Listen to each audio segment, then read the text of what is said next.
নাবালক স্কুল ছাত্রদের টাকার লোভ দেখিয়ে বেআইনিভাবে রক্তদান করানোর মতো গুরুতর অভিযোগে তোলপাড় দুর্গাপুর শহর। ইস্পাত নগরীর এক নামী বেসরকারি স্কুলের কয়েকজন ক্ষুদে ছাত্রকে অর্থ উপার্জনের প্রলোভন দিয়ে বিধাননগরের একটি বেসরকারি হাসপাতালে নিয়ে গিয়ে রক্ত নেওয়ার অভিযোগ সামনে এসেছে। বিষয়টিকে কেন্দ্র করে তোলপাড় শুরু হতেই দুর্গাপুর থানায় লিখিত অভিযোগ দায়ের করা হয়।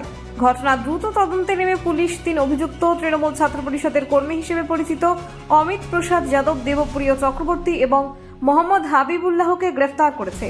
শুক্রবার এই ধৃতদের দুর্গাপুর মহকুমা আদালতে পেশ করা হয়েছে।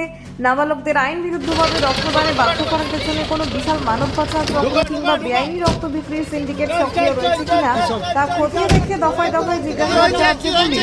হাসপাতালের কর্মী এবং কর্মচারী অবৈধ কারবারে যুক্ত কিনা সে বিষয়ে গভীর তদন্ত শুরু হয়েছে।